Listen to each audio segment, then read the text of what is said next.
this is a discussion that we're going to have a little slide presentation on risk management. Now, for many of us, that may sound very dry, like boring, but it is absolutely essential. By the time we finish this presentation, you'll understand a little better why risk is so important for you to understand. You've got to deal with risk every single day. You may not realize it yet. You may do it natively, but this is the information that will help you to be more successful in your cybersecurity career. So the first thing you may say is, does this apply to me? Well, if you look at your Security Plus exam objectives, they are loaded with risk topics. Loaded, not just one, not just two. There's an entire domain called Security Program Management and Oversight. Underneath that, it says explain elements of the risk management process. And then it goes on to show all of these: risk identification, risk assessment, analysis, register, tolerance, appetite, and you need to understand all of those, or at least be able to describe all of those as part of your Security Plus exam. Okay, so risk is a big deal. Risk is a big deal. All right, next one. And here, you can quote me on this one.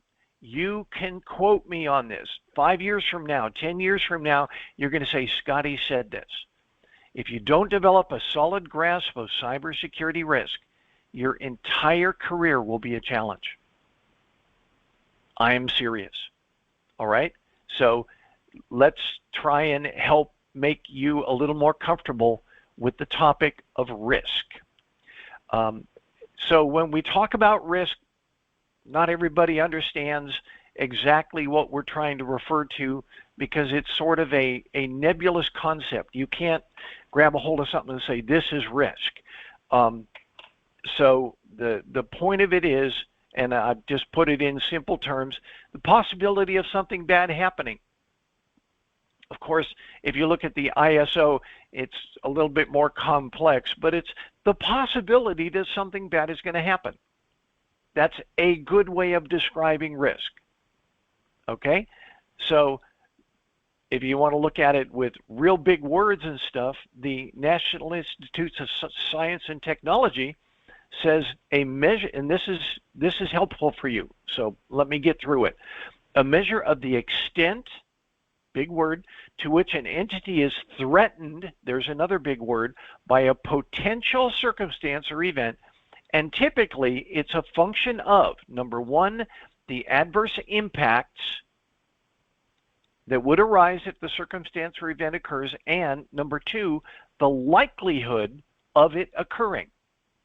If you can understand those two, probability and impact, those are the two that we're talking about. Or it said impact and likelihood, but likelihood and probability are essentially the same thing, interchangeable. Here's a cybersecurity risk that I pulled down from LinkedIn this week. The bad thing that could happen, which would lead to the loss of confidentiality, availability, and integrity of information within your scope.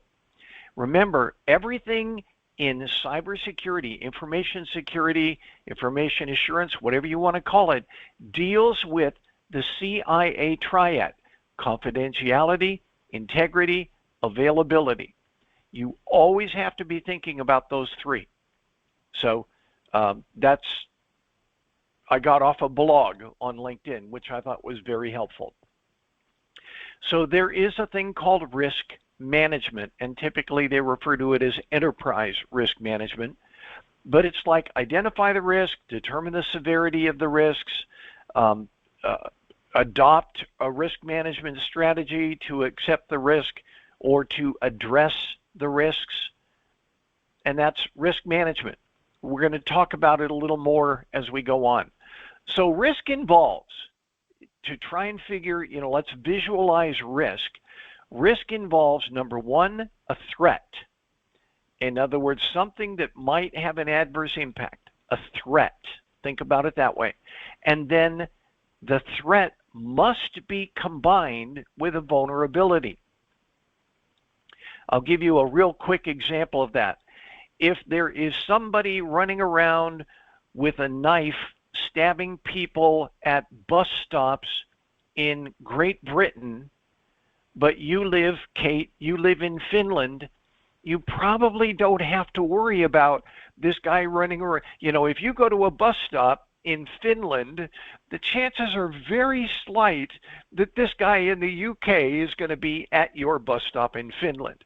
So it's your vulnerability is yes, but the threat is no, because it's nowhere near you. Okay, so risk, and I've got a little graphic here. Risk is where probability and impact intersect. You must have both to have risk. And I'll give a few examples on the next slide. If you have a threat but no vulnerability, you have no risk. If you have a vulnerability but no threat, you don't have any risk. So I'll give some examples here. If there's a new vulnerability that just came out for AutoCAD 9.0, but you've made sure that everybody in your organization has 11. There's no risk. See what I'm saying?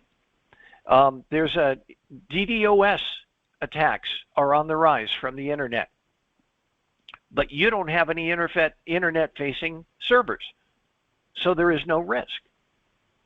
Windows 10 is no longer patched, but we don't have any Windows 10 workstations in our environment. Everybody's on Windows 11. So there is no risk. All right, so that's a way to think about it. You've got to have the threat and the vulnerability in order to be able to describe a risk. All right, here's an exercise I want everybody to participate in if you can. This is a risk that your children, when they go play in the street, that's the vulnerability, could get hit by a car. That's the threat. So what are the possible strategies you can think of, and go ahead and unmute and share, no order to this, to eliminate or reduce, and this is a big word they always use in risk, mitigate the risk, reduce the risk. What are some strategies? Anybody? Educate. So you will tell your children to be careful, give them some suggestions, some tips. That will be the first step, I guess. Mm-hmm. Education. Yeah. Possibly relocate where you're having them play. You know, maybe you have them at a park where somewhere they're not at risk of cars. Right. Right. Anyone else? Some people buy those cones or like the little cutouts of a person and say children playing. Warning. Awareness. Yep. Advocate for speed bumps to be installed on your street. Speed bumps. Exactly. Okay. Keep going.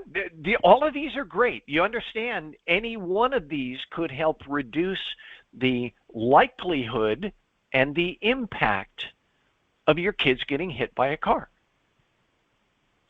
You could go so far as to say this is a pedestrian, you know, get the city to designate the street in front of your house a pedestrian-only place, and you got to drive around the block. There are many, many different approaches you could apply to either eliminate the risk or to mitigate, which means reduce the risk. Make sense? But you've got to have kids and cars together to have your risk. Tell everybody that they have to, you know, get out of their car and walk through your street or something. There are numerous approaches to doing this. Now, obviously, some of them are going to be more likely to occur. Some of them are going to be absolutely impossible to enact.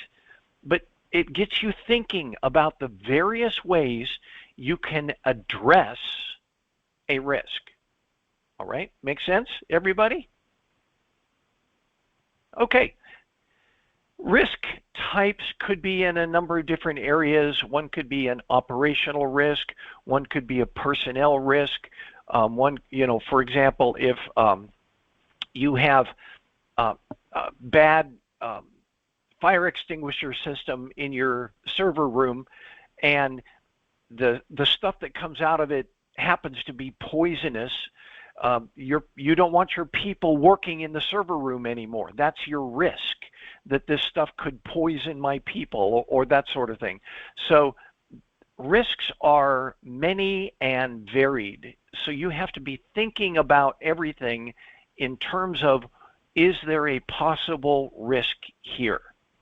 And some of the risks are easy and some of the risks are extremely difficult. Some of them are highly likely to occur. When the sun comes up, if we're outside, we're going to get sunburned. But some of them are very remote possibility. I'll give you one great example. I have been involved with risk management for decades in my job. Because I've been in program management, I am responsible for maintaining what is called the risk log or the risk register for each of the projects that I've been involved in. The last project I was in, we had 115 people on our contract in about 40 different locations nationwide, and I was responsible for the entire risk management portfolio for all of them. So it's a big deal. But when I worked in the Pentagon, I was also responsible for the Secretary of Defense's IT risk log. And I will tell you, I was there on 9/11, 2001, when somebody decided to fly an airplane into our building. And I thought about it afterwards, and I said, nowhere in that risk log did I put down there's a risk that somebody's going to fly an airplane into our building. And yet it occurred. So risk has to be something that you are continuously doing, risk evaluation. Okay? So basic risk management. Recognize a risk, characterize it. In other words, try and learn more about it. What is the probability of it occurring? What would be the impact if it does occur? Then evaluate the risk significance. How does this affect the way we do business? Okay, that's a way of thinking about it. And then decide how to act to address the known risks. Okay, Risk Management 101. This is something a lot of people don't think about too much. There is always a desire to have no risk, but it's nearly impossible to eliminate all your risks. It's nearly impossible. I would dare say that you cannot have a risk log that says nothing bad could happen. There's always something.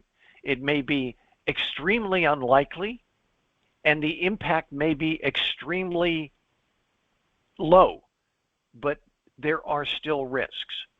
In any work that you do, any environment that you operate in, any sort of processes that you manage. And one of the big risks that a lot of people don't calculate is called insider threat. We've got our neat little team here of 12 people, 11, 12 people, and we're going to go out and do some work for IBM. But, oh, by the way, one of those 11 people gets sick. And that person's knowledge and skills were unique to our team's success. Our team now is going to be challenged because somebody got sick and we didn't calculate the risk. We didn't look at it in advance and say, if this person gets sick, our work is jeopardized. So that's risk management. you can't eliminate your risks, but you can mitigate. They always use the word mitigate instead of reduce. It's the same word. Okay, you're trying to reduce your risks, but they always say mitigate. I don't know why. It's like being in lawyers. You always have to use the right words with lawyers.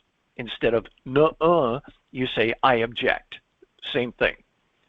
Okay, and risk management, a basic process. You heard me describe it before. Identify, assess, do something about it, and then monitor to see if it occurs, if it reoccurs.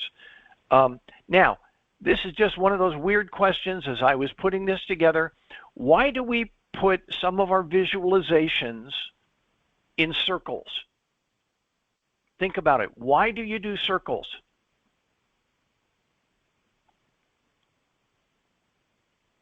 Anybody? It's more of a cycle that can continue to happen rather than a linear kind of event. Mm-hmm.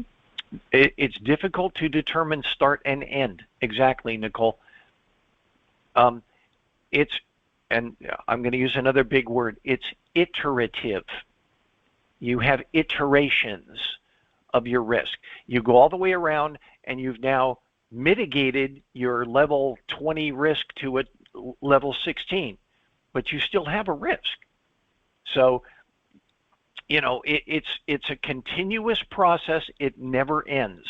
So this is just something you can think about for your business or whatever.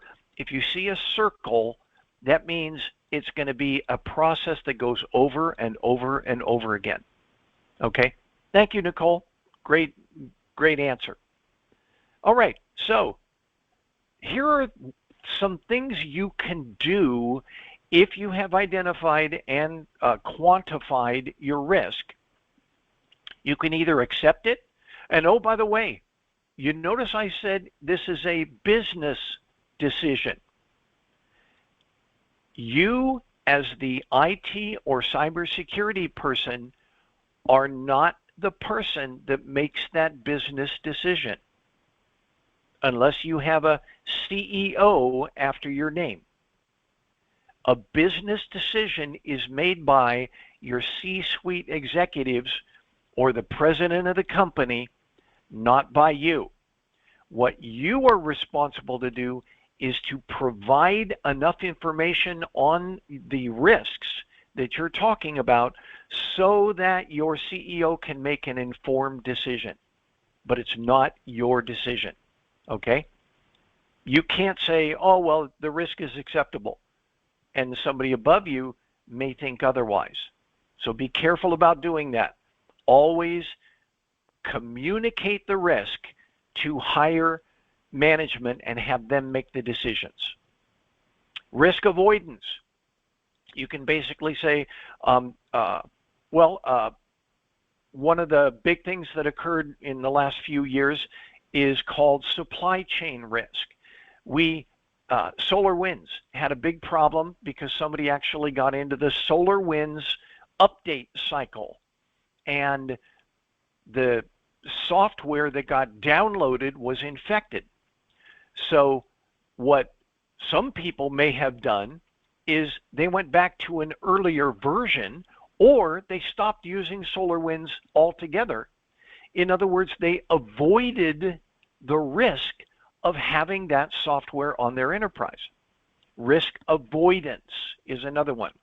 Risk transference means that you turn the risk over to somebody else, and you say, well, we can't handle this risk, but we can pay you to handle this risk. That's usually done by purchasing cyber insurance.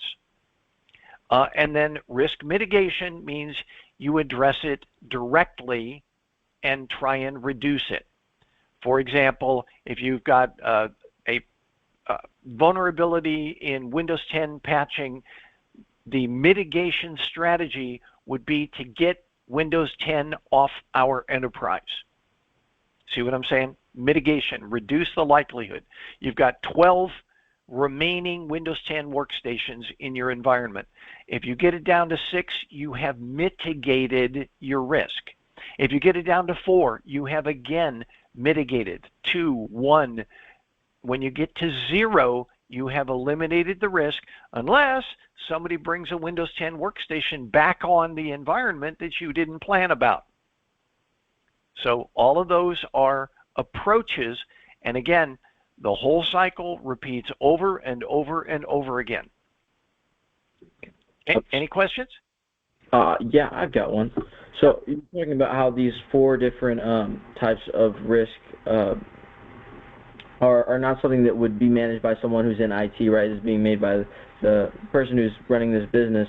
So how would these 4 relate into, let's say you're just someone who's working in cybersecurity, you know, you're doing the desk job, running the servers. How would that relate to that position? Very, very good question. Typically, an organization does not have a dedicated risk manager. That means that and this is going to be one of my slides coming up, everyone should be made aware that it's their responsibility to identify and communicate risk that they see. The only question is, who do they identify it to? Because I've been the program manager since around the year 2000 in whatever organization I've been in, I was naturally identified as the risk manager point of contact. I'm the one that evaluated all the risks. I'm the one that received risks. And then I racked and stacked them and said, these are more important for us. These are less important, equally important for us to do at some point, or to accept those risks. We talked about it here. And I would routinely communicate. I'd sit down with the government, in this case. I'd sit down with the government leads and say, here are our updated risks, current as of this morning, because I went through all the risks, evaluated them, set up the ones that are most important. Remember, red is always a good color to use to say, we got to watch out for these, then yellow, then green. It's not that the risk doesn't exist, but the probability and impact are so low that we should address these other more critical risks first. And what you do is number one, you help identify, quantify, and then rack and stack them to figure out which ones need attention first. Then you bring that to your manager and say, here are the resources that we're going to need to do this. And your manager, or in this case, the customer says, yes, go ahead. Or we can only, at the moment, we can only do the first 3. Don't worry about the other ones yet. So you don't make the decision, but you bring everything necessary for the person who does make the decision so that they can make that decision in an informed manner. Be careful about somebody, and I've been in organizations where this happens. Somebody will read something on the internet or in a newspaper. Remember those newspapers? They'd read something in the news, and then they'd come running into work and say, oh, I just heard that this and this and this, Great Britain went down, or India just, tanked because of this new vulnerability. And you need to be able to very quickly assess, number one, is that a valid risk? In other words, I'll use the example of the Israeli programmable logic controllers that got installed with default passwords. If you have programmable logic controllers, PLCs, in whatever you're doing, like your water treatment plant, if you know that you have removed the default passwords and your guy comes in and says, oh, our PLCs are vulnerable. No, they're not. We have already made sure that that risk does not apply to us. So, Cougar Jade, your risk awareness must be going at all times, but you also have to be able to communicate it in such a manner that the business decisions can be made by the people above you. Does that help? Yes, thank you. Okay. All right. Hey, Scotty. Yeah. Okay. Sorry, can I add something here regarding cybersecurity insurance? Yep. So yeah, just be aware that buying cybersecurity insurance, it's not easy. It's not like buying like health insurance. You just choose a plan and you pay. In order to get cybersecurity insurance, it's actually really hard because Right. those insurance companies, they will have so many requirements that you have to implement, have done in your corporation. So you will need to. So they will give you the list of things that you have to have. So and which means like you before getting a cybersecurity insurance, you have to secure your infrastructure, and it will cost you a lot of money, of course, because they will give you the list what you need to do. And once Yep. you meet all those requirements, you will be audited by GRC people, by third party company, and that final report will will be based on the final report that they will decide can you buy cybersecurity insurance. So which Right. means like so you will be pretty much secured, and you will invest a lot of money in your cybersecurity infrastructure before buying before being able to buy cybersecurity insurance. So just keep that in mind because people like think I heard like from some people saying like yeah it's just easy, like I will just see like how much is cybersecurity insurance and how much we can lose. So let's just do that. If we lose, let's say the system is compromised and we have to pay some damages to our clients, so insurance will cover that. And insurance costs this much money, so it's better to pay insurance, and we don't need to do anything on our network. We don't need to hire, I don't know, SOC analyst who's like $100,000 a year. We don't need to have blue team, red team, which will cost much more money. Actually, it's not like that. You will Right. probably need to have all of this before getting chance to buy cybersecurity insurance. Yep. That's all. I just want to add Totally that. agree. And I also this last year was in a meeting of the Cybersecurity Committee of the Arizona Tech Council. And we were actually sitting, about 12 of us sitting around talking current events for cybersecurity. And we happened to have somebody who works for an underwriting firm that gives out cybersecurity insurance.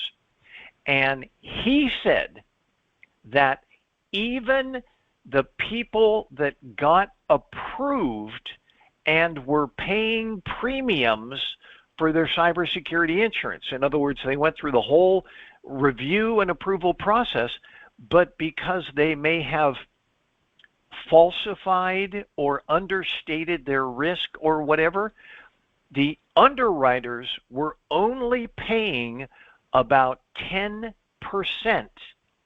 of all of the claims that were being made for cybersecurity insurance claims. 10%. So imagine you. Yeah, I agree. Cybersecurity insurance is difficult to get, and it's also difficult to file a claim because throughout it all, you have to do your part. You have to provide the infrastructure, the processes, the training for your people, and it has to be at a minimum level. If you fall below that level, they're not going to pay you anyway. Even if you're paying premiums, they're not going to pay you because the contract says you have to do this at a minimum, and if you fall below that minimum, they're not paying you. You lost your premiums. You have zero, in fact, less than zero, because you paid for the assurance that you were going to be safe and you didn't do your part. So yeah, cybersecurity insurance is a big issue these days. Sensei Ward, do you mind if I add a little something to the piece that we went over there? The reason why I ask you the relation of the risk management strategies to the workers as individuals is because everyone that's here is, making an effort to learn more about cybersecurity. And something that I heard touched on earlier was, things that seem normal to us as we learn them seem to be foreign to other people. What we think is common knowledge and, can be frustrating. Or all at one point going to be in a crowd where we find someone that knows less about this field. And so by bridging that gap, in teams that I've been, you kind of like build a culture where you talk to each other about certain things, risk management, like new risks that you find, scams and stuff that you may not have seen before. And so when you find yourself in a crowd like that, even though the workers themselves are owning their risk in the absence of a risk manager, by having the knowledge, there's almost a responsibility there to share it with your teams. Yep, and that's very, very true. I say this frequently to people here in the mentorship team. I say that you are going to become that annoying voice at parties that walks around to people, groups of people you barely know, and say, hey, did you guys do the latest patch to your, Android phones? It's really important that you do it. Or to your mom, you go to a family reunion, or you're sitting down to dinner on Sunday night, and you're like, hey, Mom, did you patch your phone? Well, just hand it to me. I'll patch it for you, or whatever, because you are aware of the risk of not doing these things. And so therefore you start inserting yourself into conversations and saying, did you guys know that it's really important for you to do this? Yeah, it's very, very important for us to remember that if you know something that could help somebody else, you should feel like it's important for you to communicate that to them so that they too can be safer. And that's the risk. You are communicating the risk and a way for them to address or reduce the risk. Very good. So risk appetite versus risk tolerance, just a real quick discussion about that.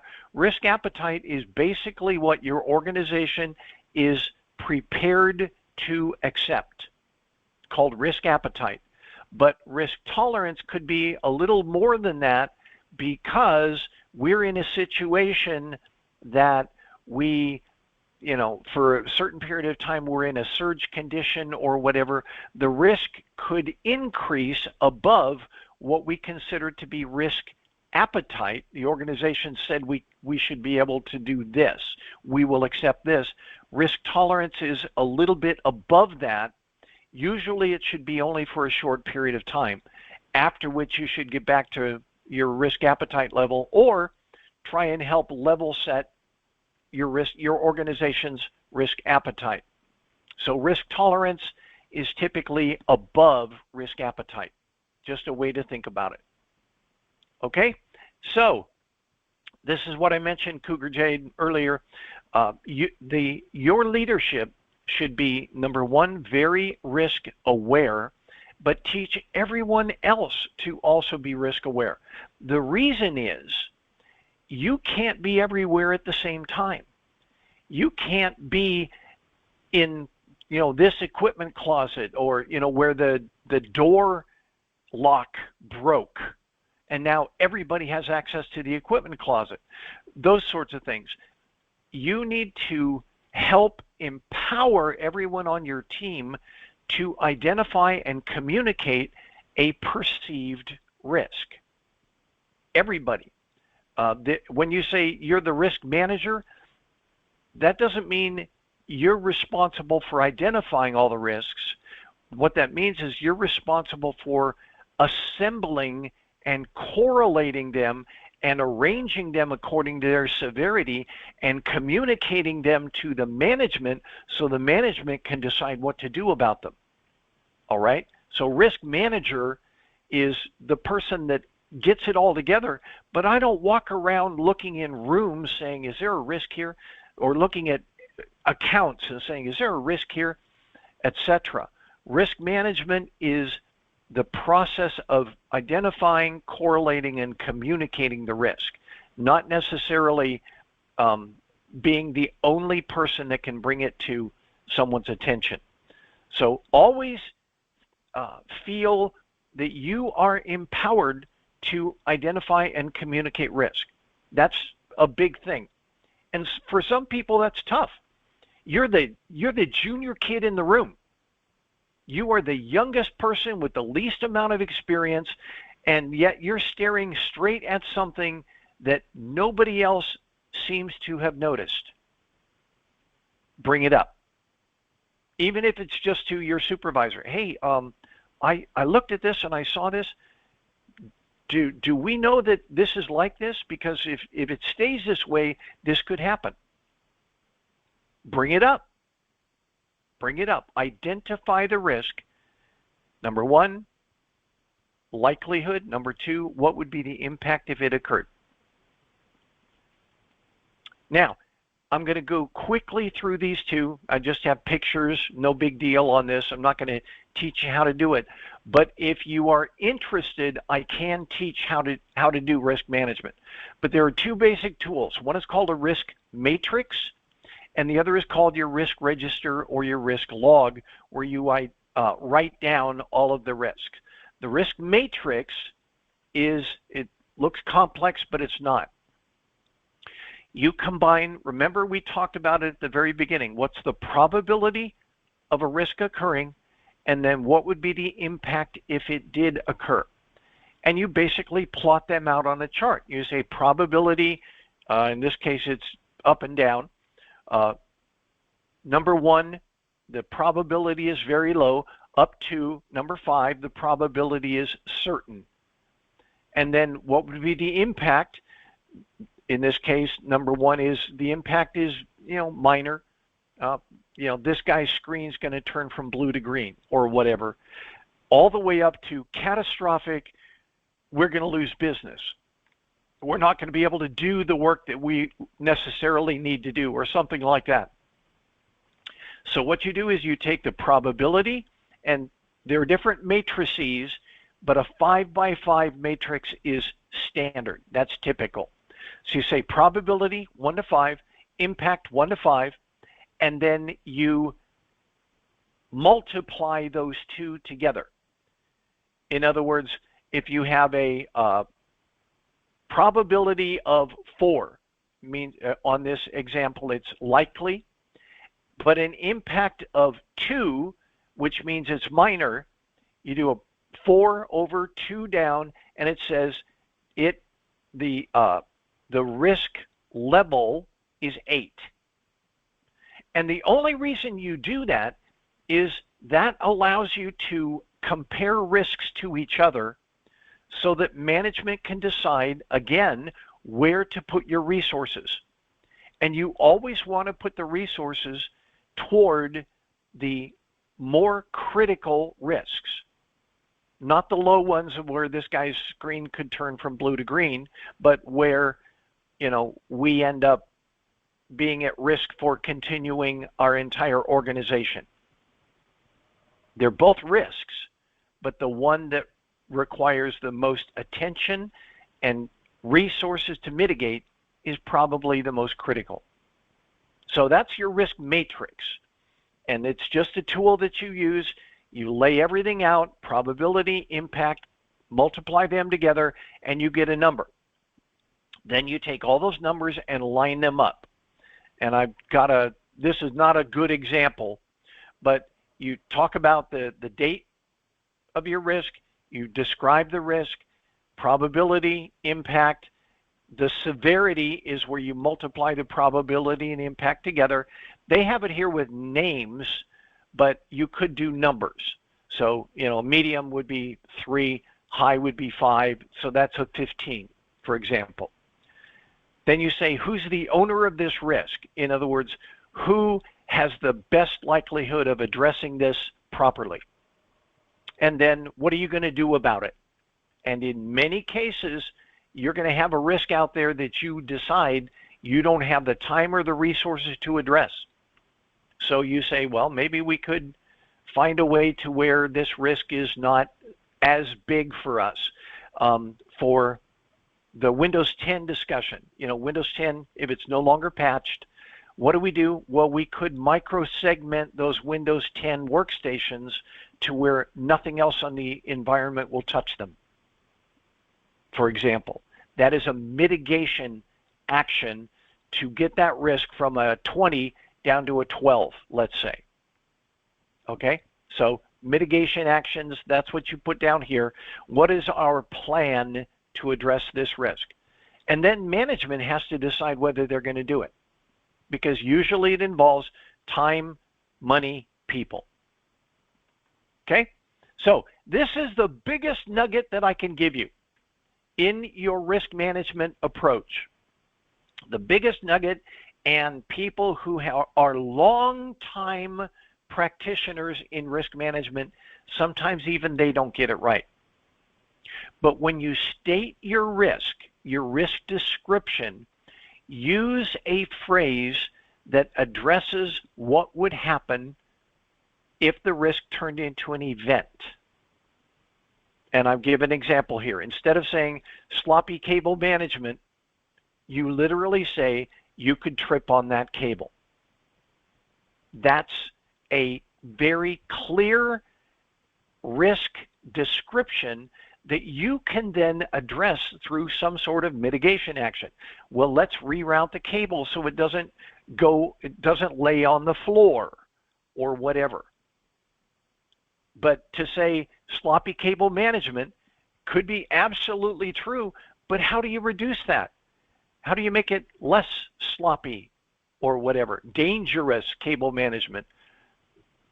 Address your risk so that if, what would happen if this risk occurred?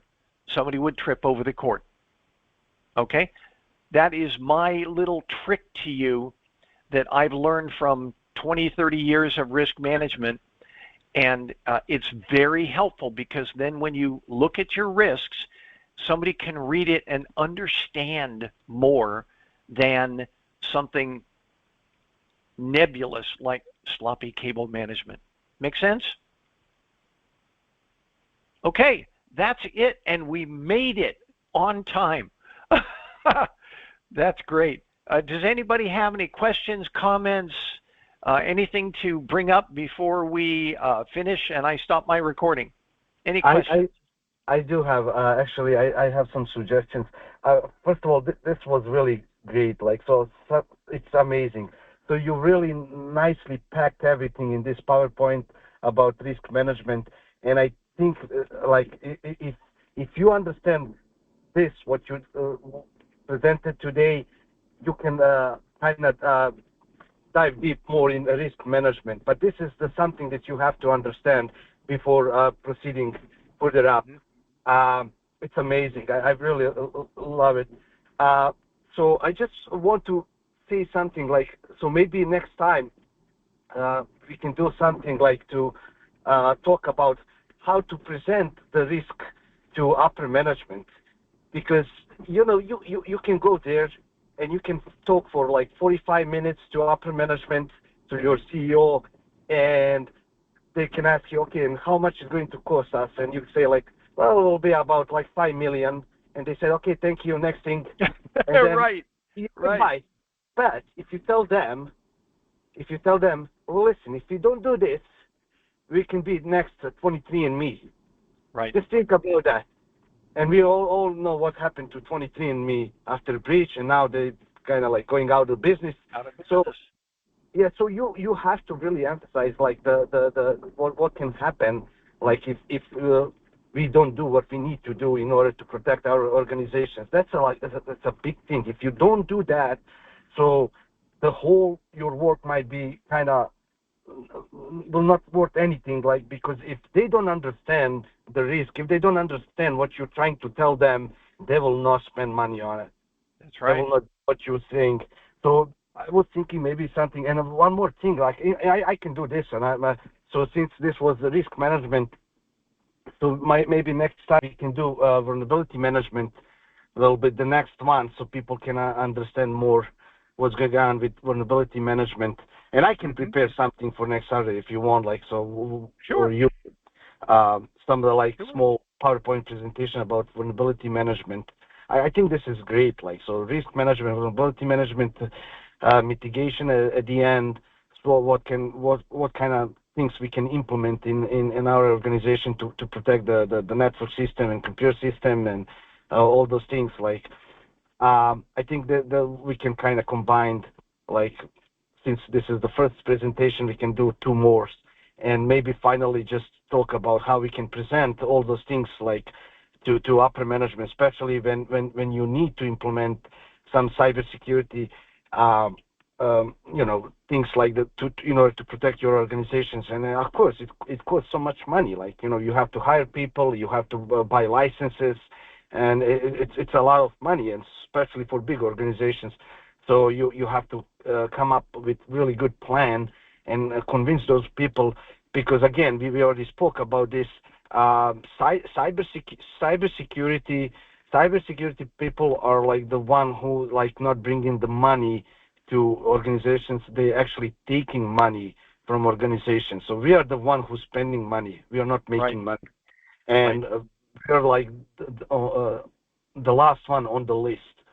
So because of course nobody wants to waste money or lose money or spend money. So the whole thing is like bottom line, like let's make money, right?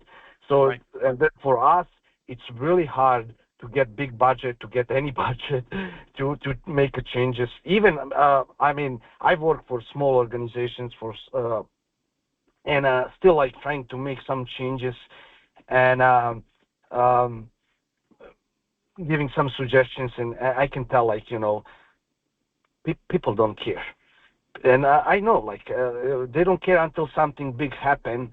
Right. But it's going to be late when something happened. It happened. Like so, it's too late. Like then you probably will start doing something, but it's going to be late, and it's like that, unfortunately. Yeah. So yeah, that's my suggestion. Maybe you can do something. Good point. Like that. IT and cybersecurity are typically considered to be business overhead. That's the business phrase for it. And overhead, if you can get your overhead as low as possible, then your profit is as high as possible. So from a business perspective, they always want to they want to manage overhead very heavily. And sadly, that's where we fit in. So you have to approach this. That's why communicating risk is so important. Remember I said, number one, I have for decades put together the risk log or register for our organizations, but then I have to communicate that to the senior management and say, here are the risks that we've identified and characterized and classified, and I'm showing them to you so that you can make the proper decision. And from then on out, it's their responsibility, but you have given them everything they need to make that informed decision. So your role is to help make the manager understand all of this so they can make the right decision. So it's very important. And you mentioned how to do it. That risk register is a way to do it. It is standard across all the industries, PMI or whatever the other ones are. But for project management, risk management, that risk log, they look a little different from each other. Some have certain other things, but what you saw in that risk log can be taken into any boardroom, if you will, or at least to the COO, and say, these are your risks that we have identified and classified for you. The decision is yours, but here's what we recommend in order to mitigate these risks. And it's an iterative process. I used to meet every month with my government leads to say, here are the risks. And oh, by the way, this is a new one. This is an old one. We just discovered this. This is the first time you're seeing this one or whatever. You help them navigate that risk log. So very good. Anyone else before we go?